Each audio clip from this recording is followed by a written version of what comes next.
Hey guys, it's Sang here with HobbiesofaMan once again, and today we're gonna do our check-in video for the month of October. Sorry, I'm kind of all over the place. And we're gonna do the same thing that we always do. We're gonna talk about what I watched, what I read, and what I read is gonna be, comic books, manga, and novels. But I also want to talk about, in general, like myself, I guess, or like the channel. I want to do a little bit of an update. So let's do that first. I have not been able to get the book that Tentai said they were going to send me. So I don't feel comfortable doing the giveaway yet. But I feel like at this point, it's been quite a while since I said I would do it. So I think I should do it soon. But I haven't really decided what to do about it yet because I don't want to have to send two different packages to the same person. I'd rather send everything in one go. But, I don't want to send things yet. So I'm kind of unsure about what to do. I'll reach out to Tentai one more time, see what's going on. And then depending on what they say, I'll either do the do the video for the giveaway or not. And we'll see how that goes.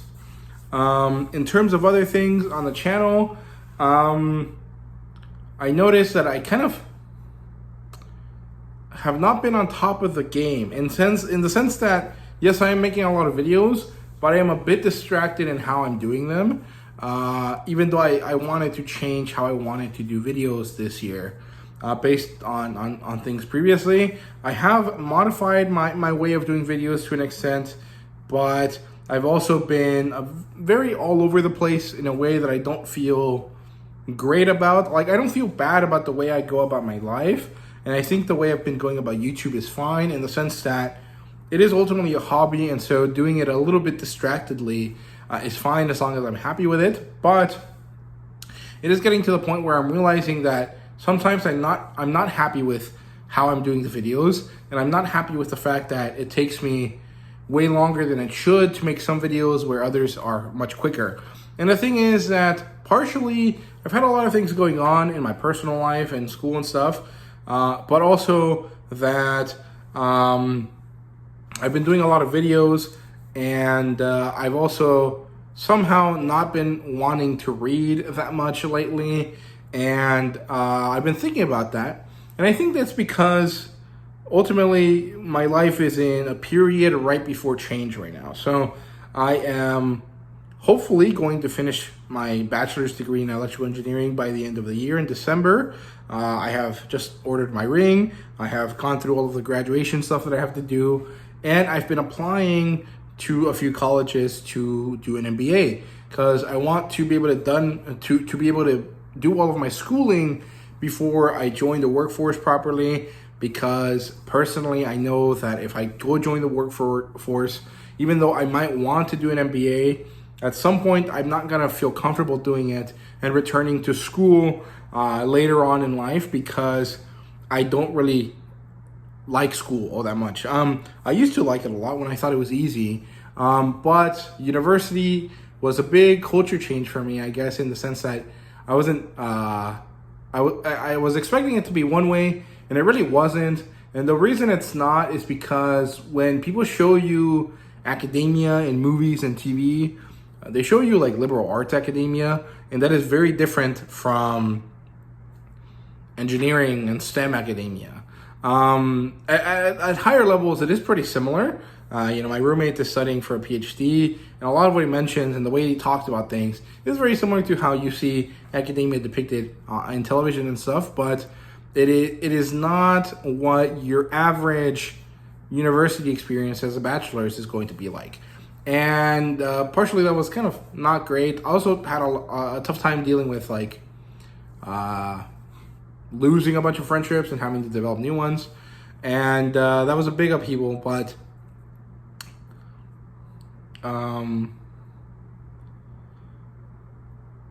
but it basically led to me not liking school. And so I know that if I leave, I'm never going to want to come back. And so I want to get all of my schooling done as soon as possible. But right now, that's been pretty stressful for me because it requires me to run around and get people to do things for me because I need rec letters, and a bunch of them were due on Sunday. And I had one professor that I just could not get in contact with. I would email him, and he just ignored my emails. I know he was going to do it because he told me he would, and he is a very well respected professor at our school. But it was kind of getting to the point where I was really stressed about it. Finally, though, yesterday on Thursday, I managed to resolve the issue, or 2 days ago on Thursday for you guys, since it's going to be a Saturday video. And so a lot of that has gone away. So now I'm not stressed.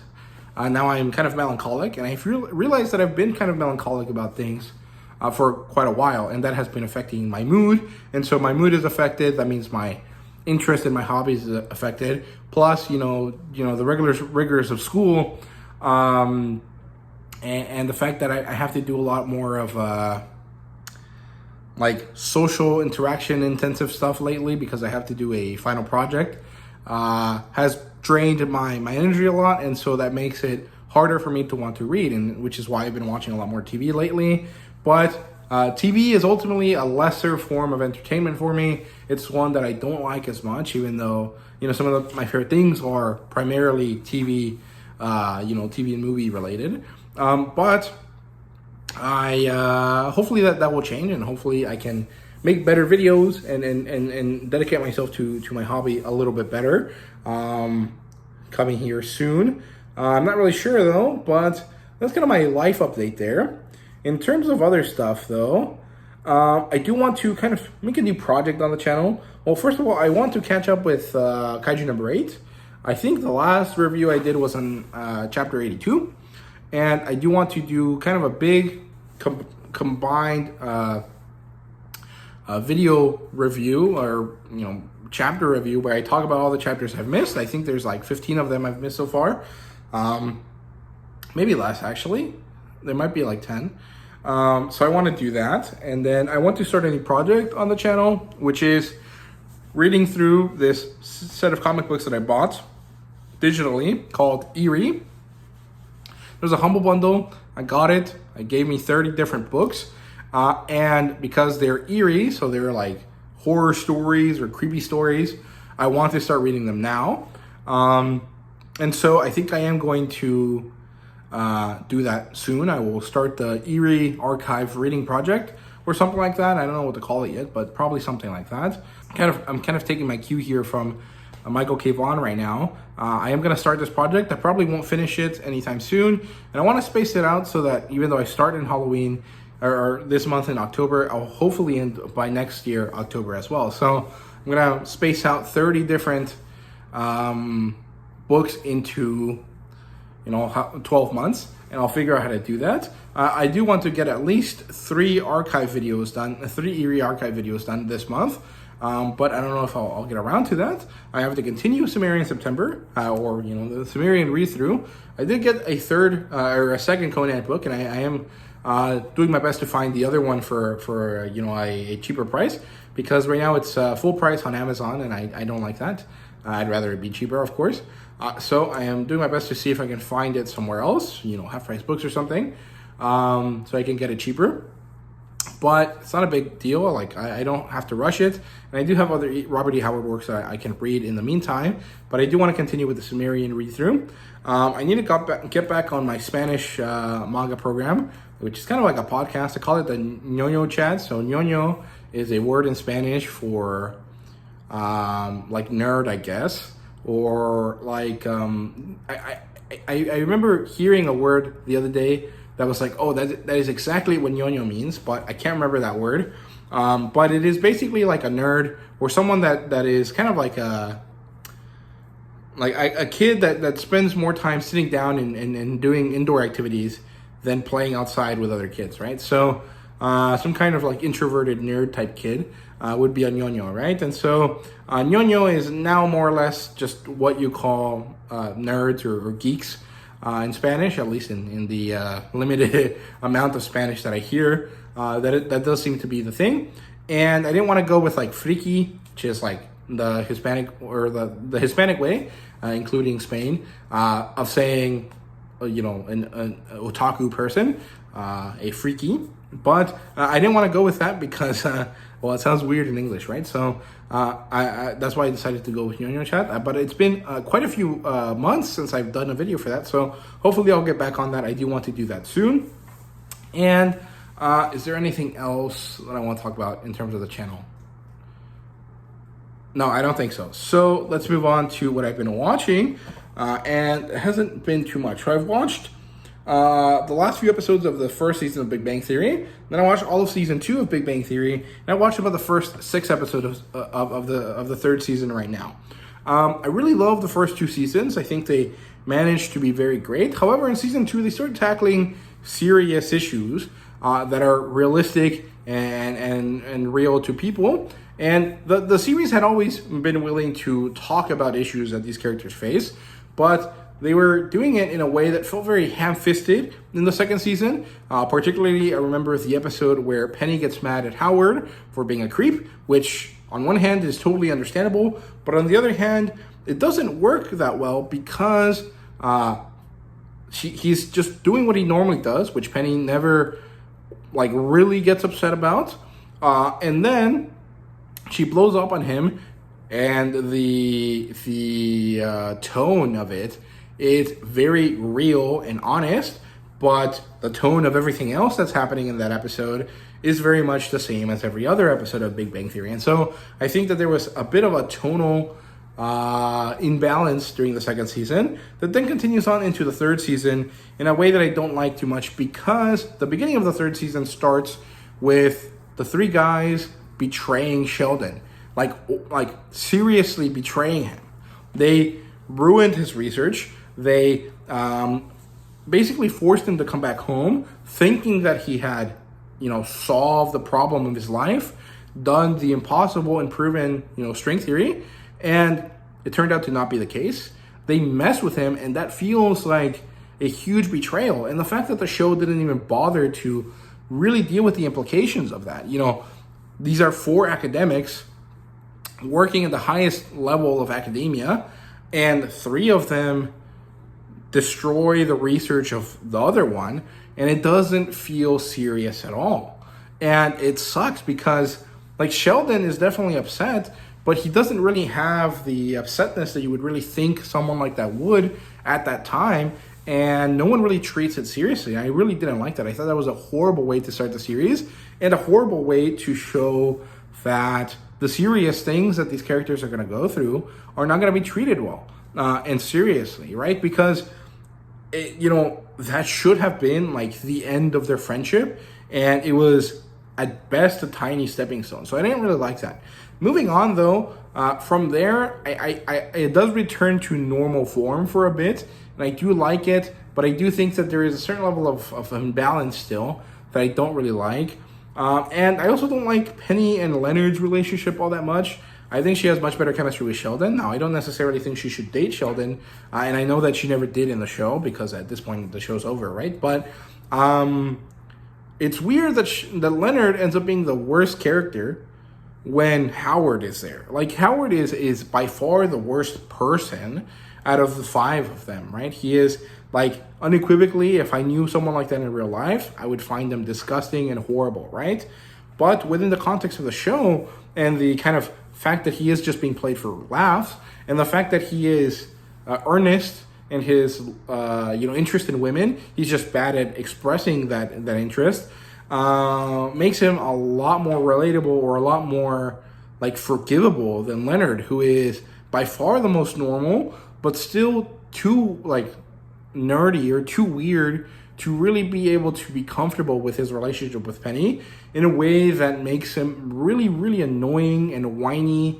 And it sucks because he's a fake nice guy, or at least that's how it comes off. And I don't really like that because it really makes him by far the worst character.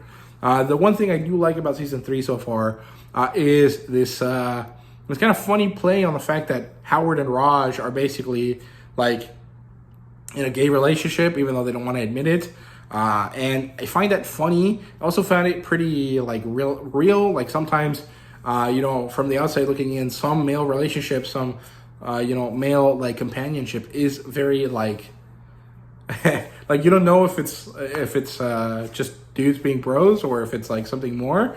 And I think it's fun. I think it's interesting, but I do find that season 3 has been the weakest season so far, and I hope that it gets better again, because these first few episodes have been pretty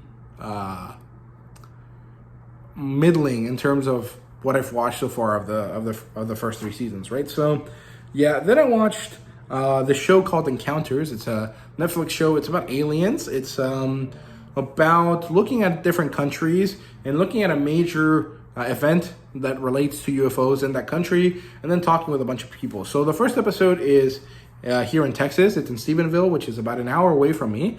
And the fact that it happened there is kind of crazy. I did not know it was that near, but it is a thing that I've known about before. I've heard about it in other important, UFO shows and hearings lately. Then the second episode is in Zimbabwe. This is the second time I hear about this in a show. James Fox, I think, is the guy that made this encounter important and big through one of his self-made documentaries. You can find them on Tubi or Freebie, I think. I can't remember where, but his documentaries are good. But the Zimbabwe case is really, really interesting because it's either a mass delusion of 60 plus people or it's real. And there is this thing where one guy says that he made it up, but by far, out of all of the people in the show, in that episode, he is the one that looks the least convincing and feels the least convincing out of all of them. Not because I want to believe in aliens, because ultimately, I think that aliens, although a really cool concept, are a very deeply scary thing, because that proves so many things, and also disproves so many others, and so it's a very daunting reality if we ever find aliens, right? But out of all of the people that are interacting in that episode and that are telling you their stories and how they feel about things, the guy that says that it's not real, that he made it up, is by far the one that looks the least certain about himself and his stance. And so that makes it really compelling and interesting, because it's like, oh, he's lying to feel better about himself, but everyone else believes it truly, and that means that there might have been something that happened here, right? And I find that to be really compelling. The third episode is... It's not in the U.S. anymore. They go somewhere else, but I can't remember exactly where. I think they go to Wales or Ireland. I can't remember exactly, but they start tying in the fact that, humanity has always had things from the sky or things that are otherworldly in mythology, and that UFOs are just a new version of that. And I find that interesting, and I find that really cool. And it tied into something that me and my roommates were talking about while we went out to dinner once. But I didn't really find the way that they talked about it to be the best. However, the alien encounters that they talk about are really, really good and interesting. I've never heard about those before, and would like to hear more of them later in other shows, right? And then the final episode is in Japan, and that one is by far the weirdest one. But it's also the least serious one. And I do feel like that episode falls a little bit too much into fetishizing, or fetishizing the way that Japanese people look at the world, and kind of it almost falls into this weird obsession with Orientalism that I find a little bit uncomfortable, because it's not just artistic. It's very much this guy believes that Japanese people are better because of their Oriental belief system or whatever, and it's really weird. I didn't like that episode. All the other ones were really good. The Zimbabwe one by far is the best one. So if you don't want to watch the whole series, but you want to watch at least one episode, I recommend you watch the second episode of Encounters. It's really, really good. Then I watched the last episode of Ahsoka, which is pretty disappointing. I did a review for it yesterday. And Wheel of Time Season 2, Episode 8, which is also the finale. And this one was also rather disappointing. And I did see that Matt Hatch from The Dusty Wheel and Daniel Green and Brandon Sanderson all watched it together. And I had a good time, talking to people in the comments and being upset at the fact that, Brandon is reacting to the show. And people were really upset with him the whole time because he was talking over the first viewing of other people's, the first viewing other people had of the episode. But I think that was primarily an issue with the way that they set up the system, or like the way that they set up their viewing, because they could have easily paused the episode to let Brandon Sanderson talk, and they chose not to. And so in order for the Dusty Wheel to keep its like Dusty Wheel style content, they let Brandon Sanderson speak over the situation or the show. And this kind of did look like it annoyed Matt Hatch for sure, but he could easily be like, hey man, can we not talk right now and then talk afterwards? But they didn't. And also the formatting of it was really short, because the episode was like an hour and 10 minutes, and the whole episode that they talked about it was only 1 hour and 46 minutes. So they only really talked for 30 minutes, and that is not enough time to talk. And I was pretty upset at everyone dogpiling Brandon Sanderson for reacting in a reaction. But I had some good conversations there. And I found that to be much more stimulating than actually watching the episode, which sucks, because the episode is not that good. Like, it is exciting on a fundamental level. Like, oh, cool, things are happening, things are, being done, and there's cool lightings in the sky, and, people are fighting. But if you sit down and look at what the episode did for the characters, it doesn't really help any of the male characters, except maybe Matt, but that's only because compared to everything else that he's done, this is good. But it definitely makes Rand look worse. It makes Perrin look stupid, and also kind of like it finally gives him his moment, but his moment feels too little too late. And the only one that comes out of this looking good is Egwene, which I guess is fine. I think Egwene is Rafe Judkins' favorite character. I feel like I've heard that before, and I'm not really sure if that's true or not, but if it is, I definitely see it, and makes me unhappy, because Egwene is not the main character of the Wheel of Time. She is one of the major characters, but she's not the main character. The main character is Rand, whether you like it or not.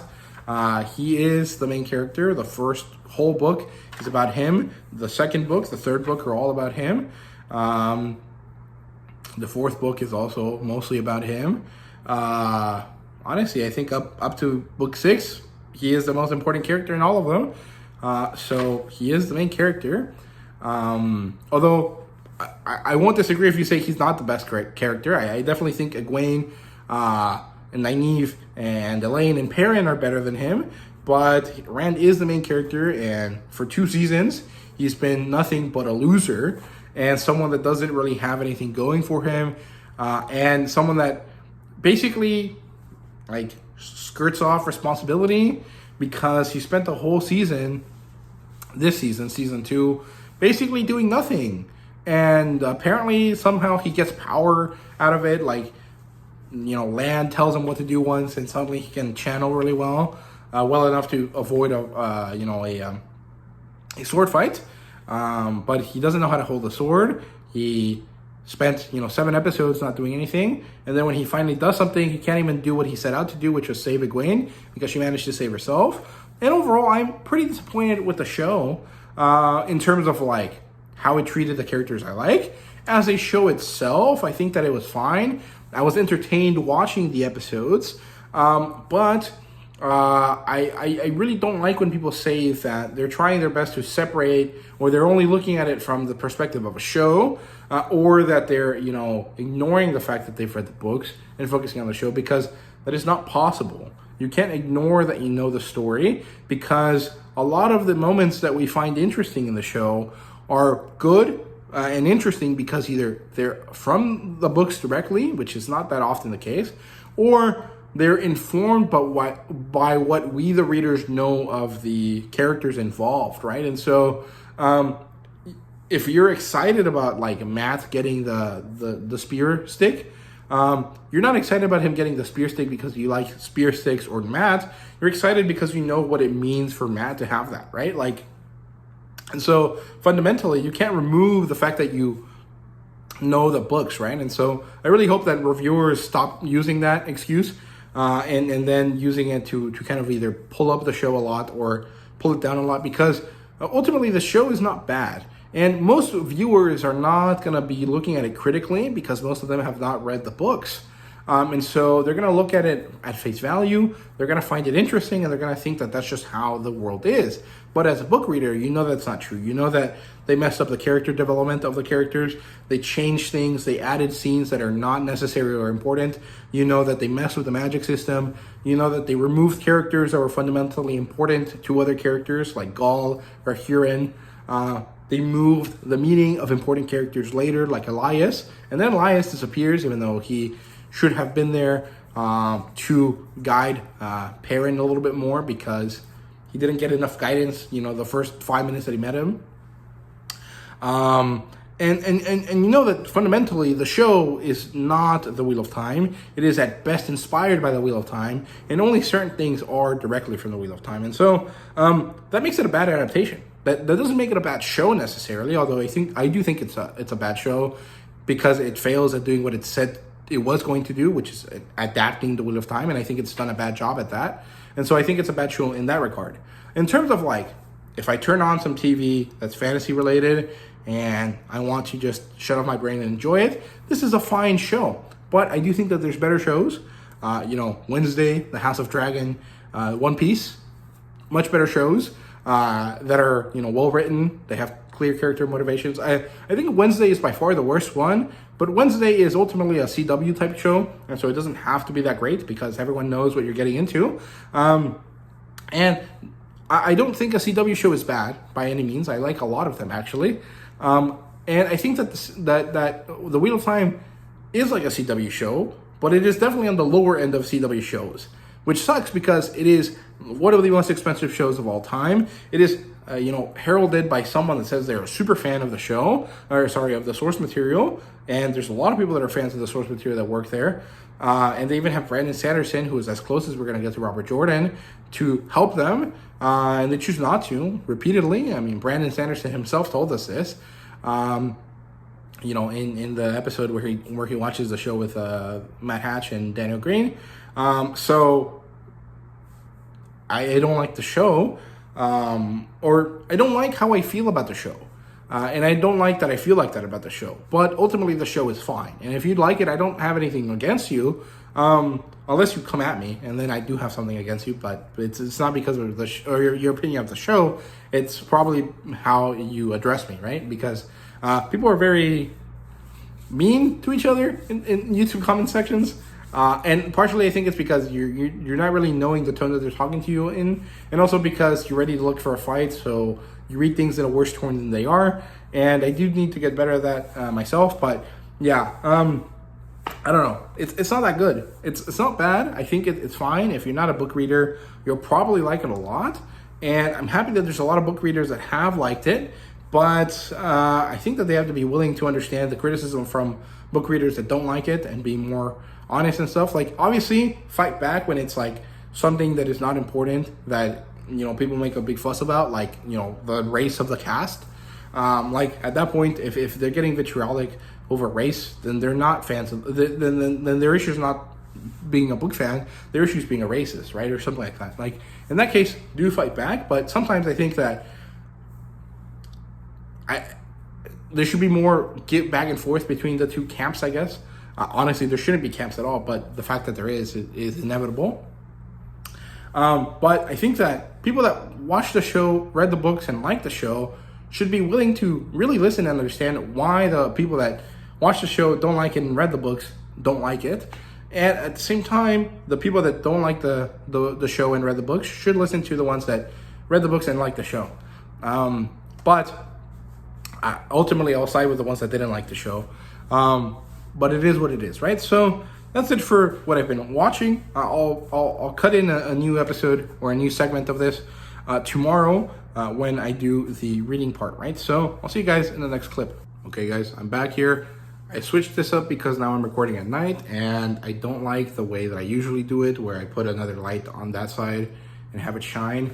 I think that by turning this and having my two main light sources be on either side of me, it works better. I'm not really sure. I'm still testing this, so hopefully this works, but you guys let me know down in the comments. But let's get started with the reading part of the check-in. So, started reading this. I read the first chapter, and I'm not really sure how I feel about Agatha Christie's writing.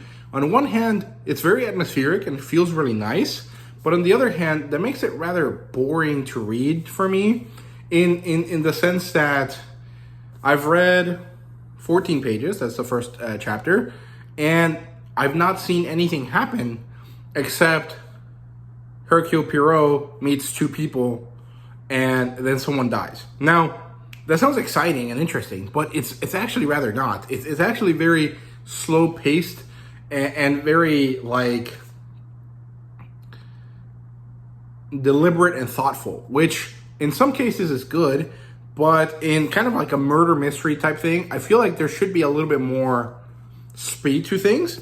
And that might just be because I haven't read too much of it, right? But the problem is that after 14 pages, I didn't feel all that invested. Even though I like the writing style, I don't like, or I don't think I was in the right mood for it at the time. So I'm gonna try it again. I'm gonna push through and see if my investment growing helps me deal with that.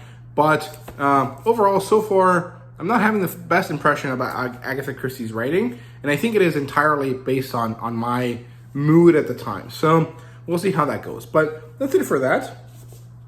I started reading Hammered as well. So for the last couple of years, I've been reading at least one Iron Druid book. I think actually one Iron Druid book every year during the month of October. And I wanted to read the third one, so I have it here. And this might highlight very strongly the difference here. Within the first page, and I've only read like 3 or 4 pages of this, I was immediately hooked. One, because it starts really crazy. It's like, you know, what happens when you when you mess with a giant squirrel and why? And then he goes back and tells you about why he's talking about the squirrel, right? And it's the squirrel from Yggdrasil. It's the one that goes between the eagle at the top and the lizard at the bottom. Nidhogg, I think is his name.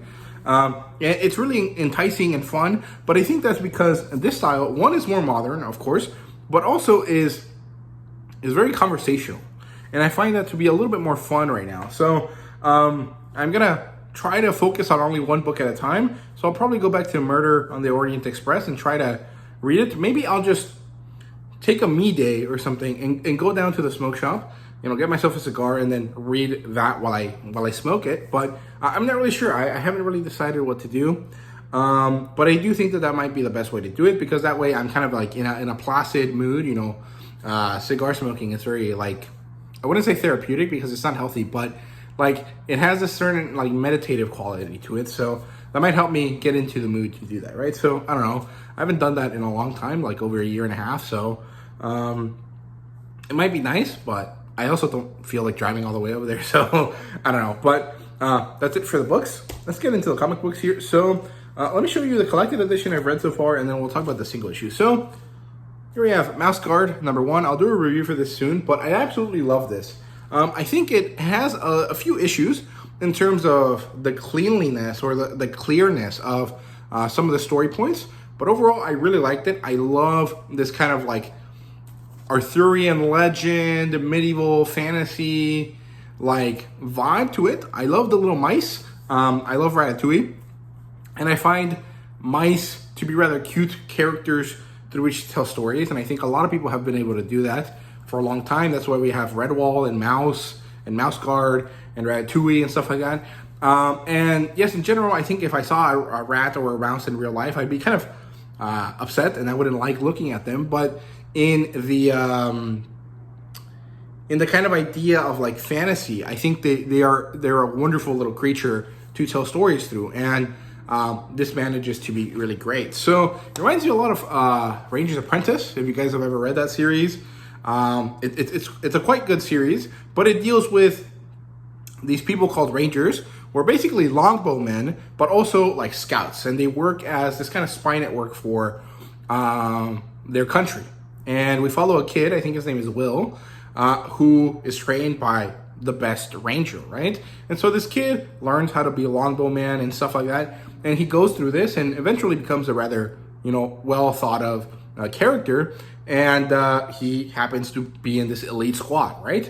And Mouse Guard is very similar to that. It follows this elite squad of like almost musketeer type characters who are the modern interpretation of an old military force that came about when the mice went to war with the weasels. So there's a lot of built-in world building, which is really exciting and fun.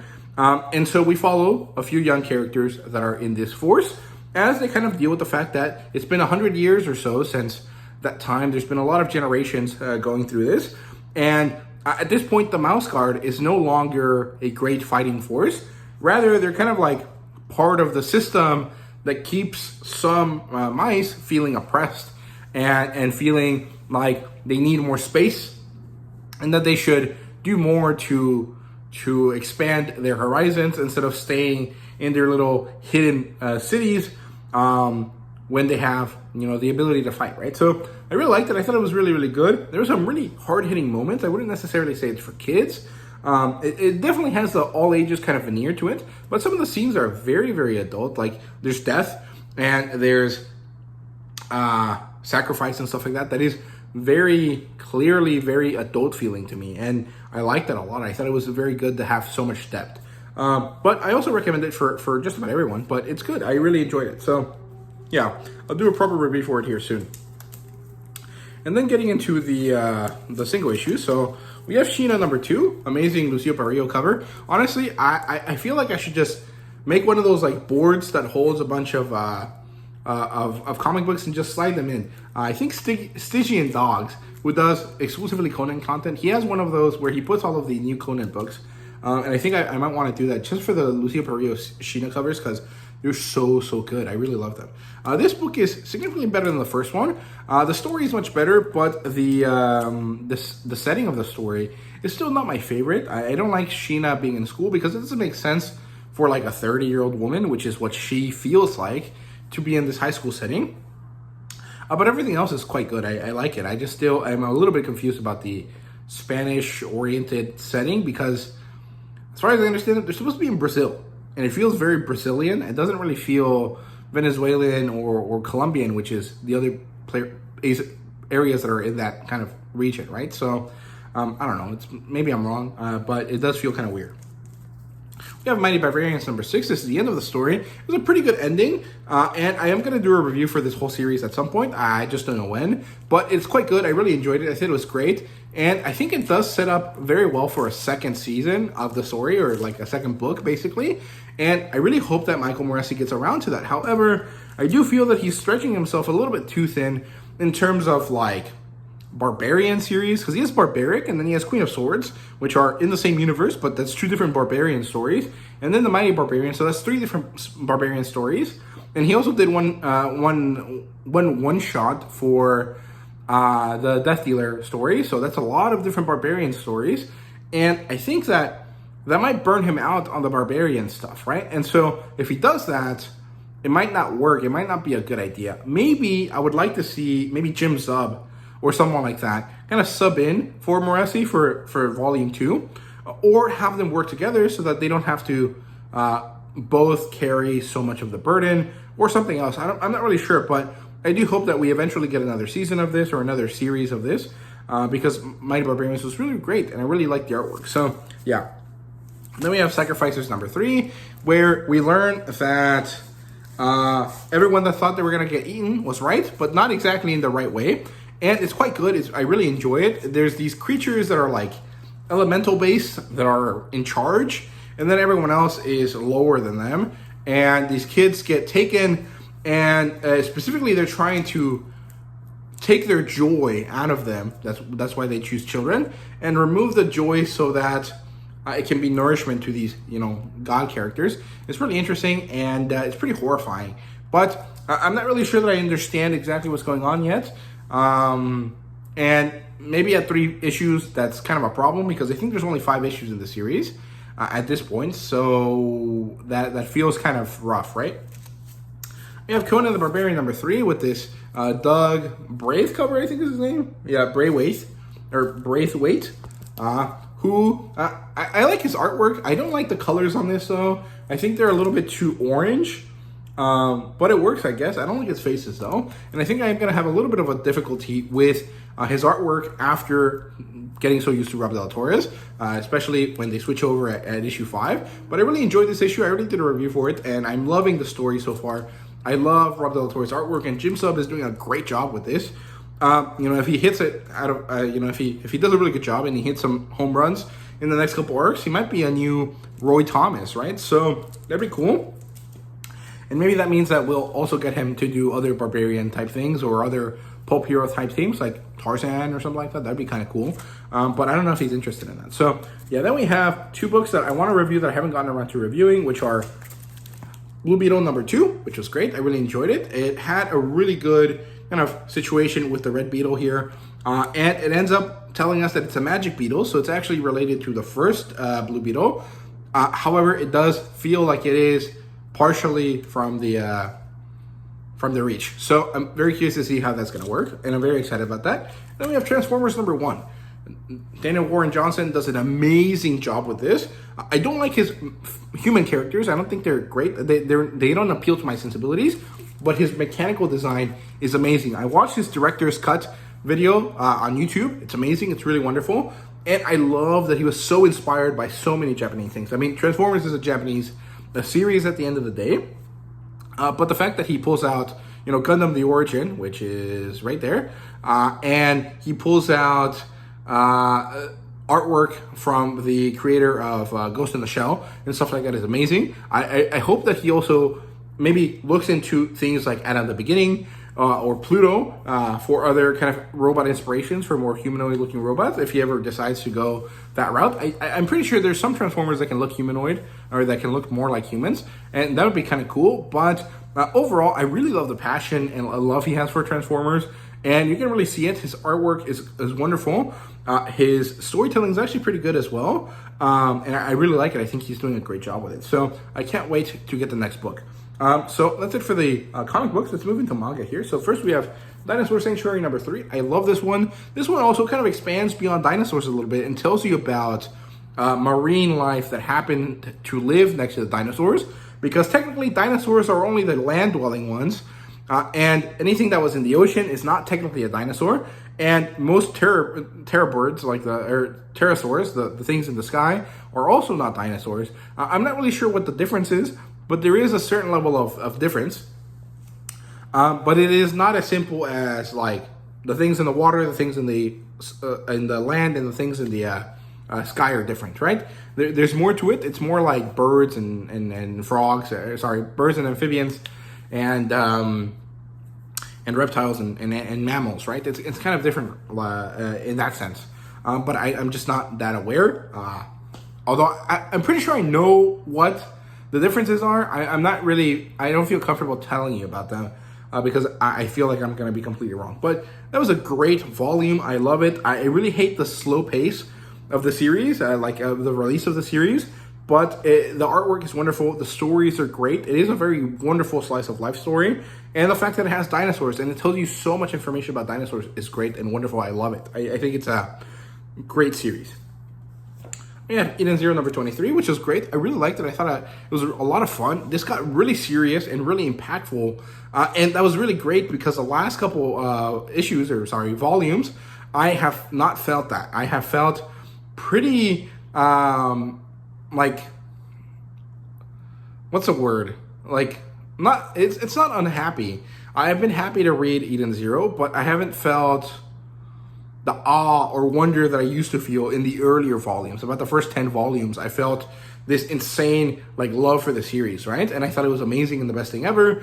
And in the late 10s, in the 15 to 18 range, and getting into some of the 20s as well, I wasn't feeling it that much. I liked it. I thought it was good, but the way the storytelling was going wasn't really appealing to me. However, this brought me right back. It really was amazing and wonderful, and it expands on the lore and the reasons why Ziggy and Shiggy are different and what they're doing and what it is, and it's so great. There's a crazy plot twist here that is wonderful. I love it. I think it's really, really good stuff. So if you guys have not read Eden Zero yet, definitely go read it. It's really, really great.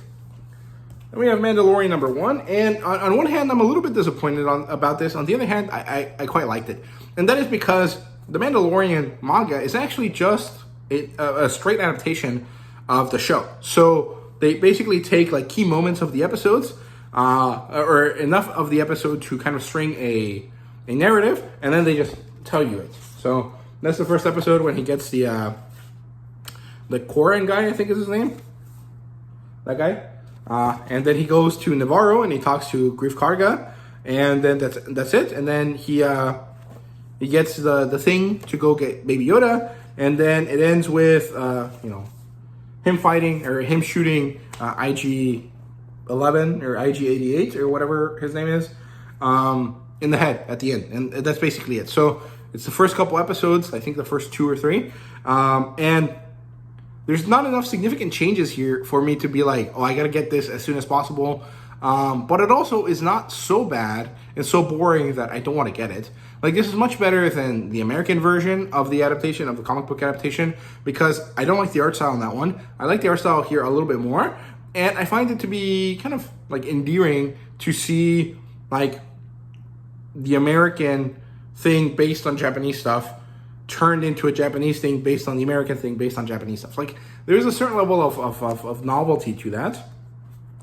And, I like the artwork. So I'm probably going to continue to get this, but it's not going to be a priority for me. Like, I'll probably just end up getting it whenever I don't have anything else to buy, which sounds kind of weird, but sometimes I'm just like, okay, I don't want to buy this stuff right now, so I don't have anything to buy right now, and I could save my money, but I also kind of want to feel that, like, the hype of buying something. So that's probably when I'll end up buying more volumes of this, but we'll see. So yeah, then we have Soara and the House of Monsters. This was wonderful. I loved it. First of all, I love the artwork. I think what's the name? Hindenori Yamachi does a great job with the artwork. I love their artwork. Mary Grave is wonderful, and this is even better. Like, the artwork has evolved itself, but managed to continue to be like cutesy, but also really cool at the same time. It reminds me of like Kingdom Hearts, I guess, and also of like Pokemon cards. I don't know why, or like Yu-Gi-Oh cards. It has this very distinct, rounded feel to it, but still feeling very great and very cool and big and bombastic, and I love it. And I'm gonna do a first impressions review, so I don't want to talk too much about it, but just look at this. Like, it's wonderful. It's so good. It's a wonderful, like, slice of life, found family type of thing, centered around this girl, Soara, who ends up traveling with these little dwarf guys. Let's see if I can find here